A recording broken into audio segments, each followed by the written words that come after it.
Hi guys, welcome back to Grace's Journey and God's Faithfulness. My name is Pearl. Thank you so much for coming back. And for those of you who are new here, thank you so much for stopping by. I pray that you will continue to watch Grace's Journey and God's Faithfulness. Please subscribe, like, share, and comment in the comment section below.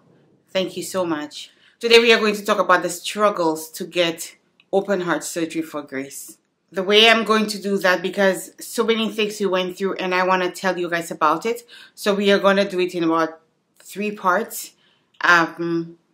So today we are going to start with the advocacy, the fight to make the surgery happen. At this point, we were running out of time for Grace and something had to be done. Something needed to be done. And we kept on going to meetings. And at one point, it just was very frustrating to go to meetings because it didn't make any sense to go to the meetings. And my reason for saying that it didn't make any sense for going to the meeting is because when we went to the meeting, we would talk about what could be done and what we were working on and what we would do. We had a goal set, and when we came out of the meeting, I would tell the nurses what we discussed, what the goal was. And when they repeated it to the doctors, they would come back and say, no, that's not what we said. Mom misunderstood. And to be honest with you, it was very frustrating, and to me it was very disrespectful, because how I take it is they were saying Mom was stupid. Mom could not understand what we were talking about. Mom could not come back and relay the story right. And that's not what was going on. They would agree to something, and then when we came out, they would change their minds. So this was some of the things that my husband and I were having to deal with.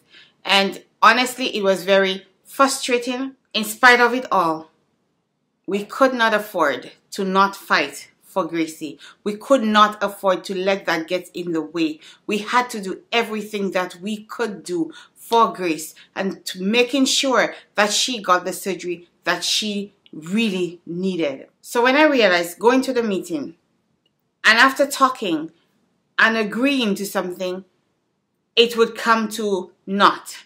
Everything we discussed would just be blown out in the thin air. It was like we never discussed anything. And when I realized what was happening, I felt like I had no choice. I felt like I just had nothing to lose. So I asked them again. I said, I need my daughter's record. I need all of her record. Every single piece of paper you guys have on her.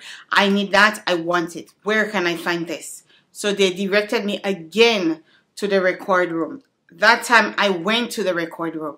When I went to the record room, I spoke to them. I asked them for Gracie's records. They told me in the different formats they had them. I told them I wanted everything that they had. They told me it would cost me. I said, no problem. How much would it cost me? They told me how much per sheet and how much per CD, how much for the film and everything. And I said, okay. I left. When I left, I went back to Gracie's room. When I went back to Gracie's room, to be honest with you, it was hard. Seeing she was there struggling so hard, and no matter what we did, it was to no avail. The doctors just were not doing it. So Gracie developed a fever at the hospital, and nobody knew why she had that fever.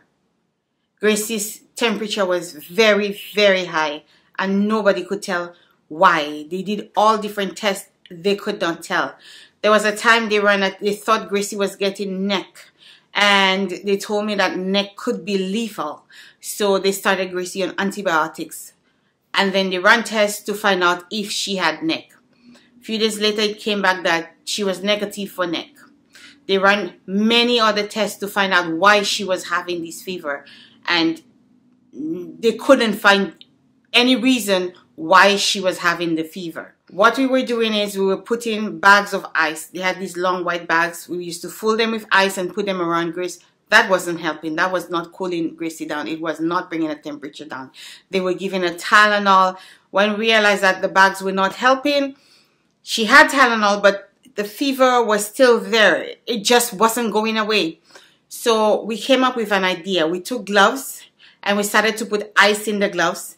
And when we put water in the gloves. So we put ice and water in the gloves. We tied them really tight.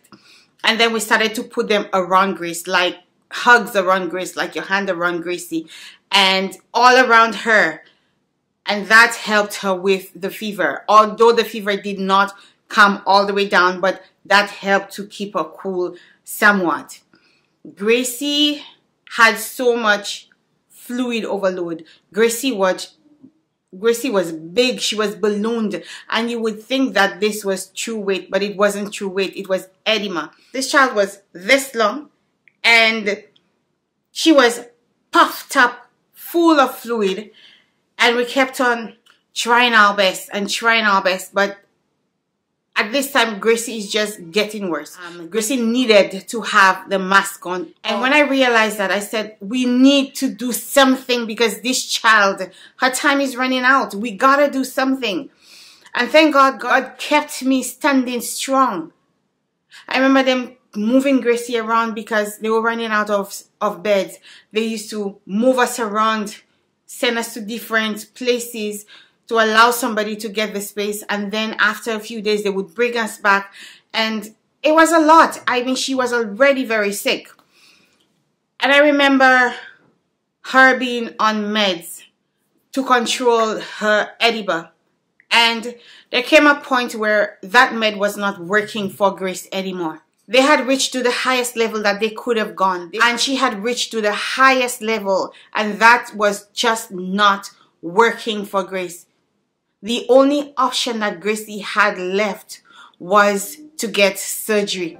So next video we're going to talk about surgery day, what happened, and trust me, you're not going to want to miss that episode. Thank you for watching. Until next time, take care of yourself and God bless.